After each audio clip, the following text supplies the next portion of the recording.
So why are the leftists and the complete political class really in just such meltdown mode, kind of a full panic in Washington state over these proposed initiatives? Now, as regular viewers of this channel know, I produced a few videos last week about the first initiative signatures that were submitted by the Let's Go Washington group on November 21st. The first video actually included a video that I captured at the turn-in event itself, as well as some interviews that I did with Brian Heywood, who's the primary sponsor of the PAC, and Representative Jim Walsh, who drafted the original language on this initiative, as well as, of course, some local activists who were there for the turn-in event. Now, if you watched the videos, you saw that there were protesters at not just the turn-in event itself, but there were two of these protesters who also burned evil carbon-based fuels to travel to the Let's Go Washington media event earlier that day up in Kent. And I actually took some photos of them. There's photos of them right here. Anyway, I wasn't surprised by the protesters. They are usually paid to be there, and they're organizations who usually siphon this cash from the tax grifting operations created by scams, just like the carbon tax. They're obviously directly threatened when somebody proposes turning off that primary money spigot for them. Now, what was funnier than kind of the boring and predictable tired protesters who showed up was actually this apocalyptic kind of response by the Seattle lefties, who rightly recognize that their tax cash grift scheme, it might go away for them and their grant grifting friends. So I'm not really sure any of these operations can long survive without the tax dollars that they siphon away from the rest of us. Governor Inslee actually came out with fighting words, angry that anyone dared challenge his personal cash cow that he kind of drove through his tamed puppet legislature, now the Democrats control both houses, and so that the taxpayers essentially could fund his friends and reward the crew who funds his political campaigns. Now, maybe this tax grifting scheme also had the additional benefit of helping one of the organizations where Inslee plans to work after he leaves the governor mansion. Who knows? Regardless, the panic is widely settling in right now, and it impacts just about every flavor of kind of these left-wing grifting operations out there, as they suddenly realize that these initiatives are going to qualify and be on the ballot next November. Now remember, up until a few months ago, the lefties and the political bureaucrat class in the state largely ignored the initiative effort, and they determined that it would not succeed. I mean, after all, the Let's Go Washington group tried this last year in 2022 and was not successful. And if you saw my videos last year, you can see I was volunteering to help quite a bit. But according to Brian Heywood, who financially sponsored this effort, in his own words during an interview that I actually had with him last week, he said that they learned lessons last year that clearly laid the foundation for success this time around. So clearly the 2023 effort is obviously quite different. And I suspect the success caught the arrogant leftists very much by surprise. Now, listen, I can't blame them. And I believe that it caught all the political insiders of both political flavors by surprise. But the lefty crew is angry and upset and screaming about it right now, of course. Before we get into the why in a little bit more detail, let's review some of the articles that were written about this effort just a few months ago. We actually had the Seattle Times here calling Brian Heywood dumb money for paying for signature gathering efforts and implying that it wouldn't succeed. And I've linked to this September article down below, which didn't really age that well. After basically far more signatures than were needed to qualify were submitted just a few weeks ago, the Seattle Times wrote this editorial right here, complaining about everything from Trump to Inslee and clearly hand-wringing and pearl-clutching over the fact that this initiative will be on the ballot.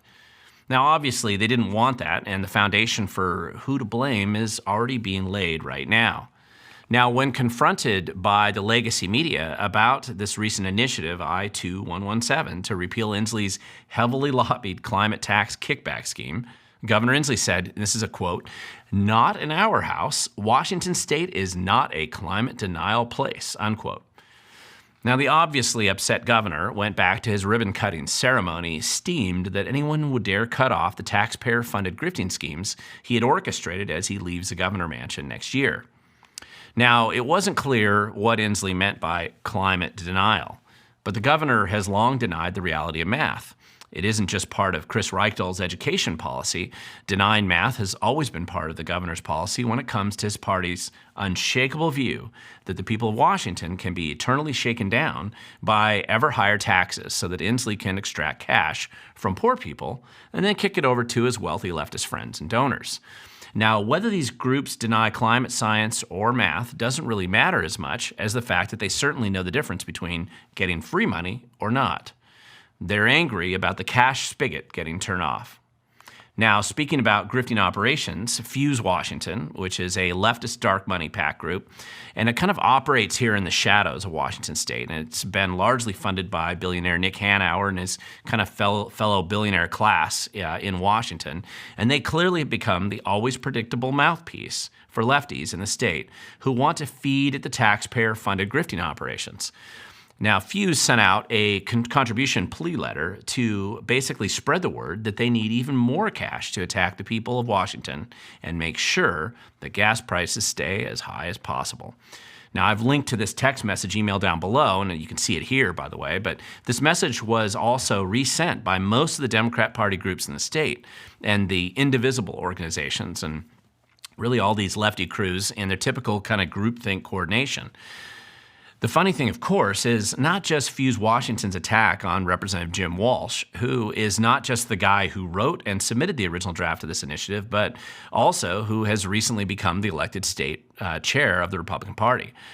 Now, the Fuse crew always attacks Republicans, so this is really no surprise. It also isn't a surprise that they attacked Brian Heywood for daring to fund the initiative's signature drive effort. Of course, the Fuse guys are going to always do this. They hate anyone who dares oppose their tax hiking agenda. No, actually, the funny thing about this whole thing was that they attacked me in the same text and email. And this time they called me a far-right operative, whatever that happens to be. So I appreciate the attack, and it does make me laugh a bit. But to be fair to at least the Fuse-minded crew who wrote about it, they probably are not happy that I filed PDC complaints against them over the past few years. And they've, of course, had to go back and report the truth that they attempted to conceal from their campaign finance reports at the time. However, at least I was there at the signature turn-in event, and I was able to join in the celebration of this successful submission of signatures. The funnier part of this text message was their floundering attempt to link Tim Eyman to the effort, even though Tim was nowhere to be seen. In fact, to the Fuse crew, and they have to resurrect the ghosts of initiative past to continue to haunt their nightmares. And it seems that Tim Eyman, whether he's there or not, will always help them scare their donors into kicking more cash in to kind of keep those tax hikes as high as they possibly can get. Now, the other funny thing about the Fuse crew newsletter was that they're actually asking their supporters to report any signature gathering that they witness in the public, so that presumably the Fuse crew can dispatch some of their paid activists to stop people from signing the initiatives. And weirdly enough, it appears that people are finding signature gatherers in many distant and remote locations, plus very busy stores all over the place. So you can actually call them at this number too. I've gotten a number of photos and videos of these paid activists all around the state, and it's kind of funny that they think that this is going to work now. I mean, we're actually a month away from the final signature submission date. And reportedly, the Let's Go Washington guys, they've already gathered plenty of signatures to qualify, and they're primarily right now just gathering the extra buffer signatures needed to be sure that the Secretary of State can't play any games to prevent them from being on the ballot. Now, this isn't a secret. Just look at the front page of the Let's Go Washington website right here. I mean, they're basically 90% of the way to their goal, which for the math challenged, it's far more than they need to qualify the initiatives. But the Fuse Washington guys, they need an excuse to squander their cash. So they're apparently paying these guys to some of their activists to go out and just block signature gathering by kind of crowdsourcing the list where signatures are actually being gathered. Now, I doubt many of them are rushing around the state in a carbon-neutral way to harass the signature gathering efforts. Of course, it wasn't just the Fuse crew. It was actually the Progressive Northwest Institute articles, which have a very low-quality sources, at least it appears to me, for some of their information. For the past few months, these guys were writing articles claiming that the signature drive would fail, that Brian Heywood was an idiot, and there was dissension in the ranks. Now, one of the funnier pieces of misinformation that they put out was a signature gathering company that was fired by the Let's Go Washington, sponsored by Brian Heywood PAC. However, when I checked into this story, it appears to have just been another fake report.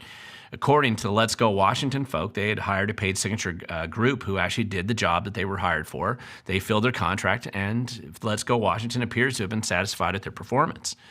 But of course, when you lie about stories like this, particularly if you believe your own lies, you're likely to be surprised by the truth. And now suddenly they have kind of this whiplash because it's obvious that far more signatures were turned in than was necessary. And more concerning to this grant grifting crew is the fact that 5 more initiatives are clearly on their way. Now, listen, you can and you're going to be hearing a lot more about these initiatives as they're going to be submitted to the Washington State Secretary, the Secretary of State in Tumwater over the next few weeks. I mean, 4 of the 6 initiatives clearly cut back on the bloated tax schemes the Democrats have imposed on the residents of Washington State. And everyone knows that historically the voters of Washington, including a sizable percentage of Democrats, want to reduce their cost of living, and they hate these stupid, higher, wasteful taxes. The other 2 initiatives change public policy. One restores a reasonable level of police pursuit under the criminal statute, and the other one provides parents the ability to not have secret medical procedures and indoctrination efforts imposed on their kids without some type of transparency and the ability to actually know the truth about what's going on.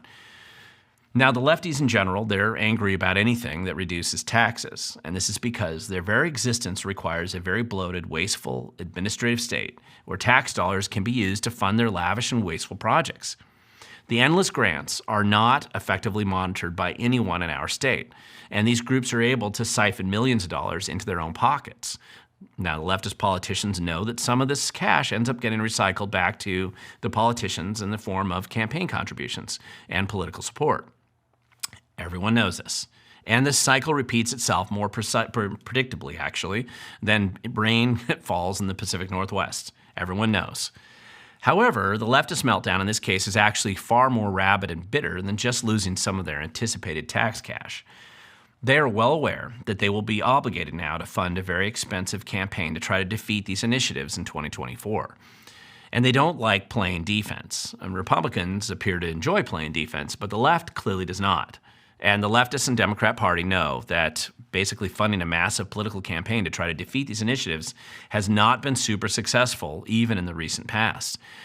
I mean, listen, they basically squandered $5 million just a few years ago to unsuccessfully trying to defeat Tim Eyman's last successful initiative for $30 car tabs. He didn't run a campaign to support it at all. And you can look back on the Public Disclosure Commission website in 2019, and you can see that they spent over $5 million. And Eyman spent nothing on the campaign itself, and yet the voters still supported the car tab reduction.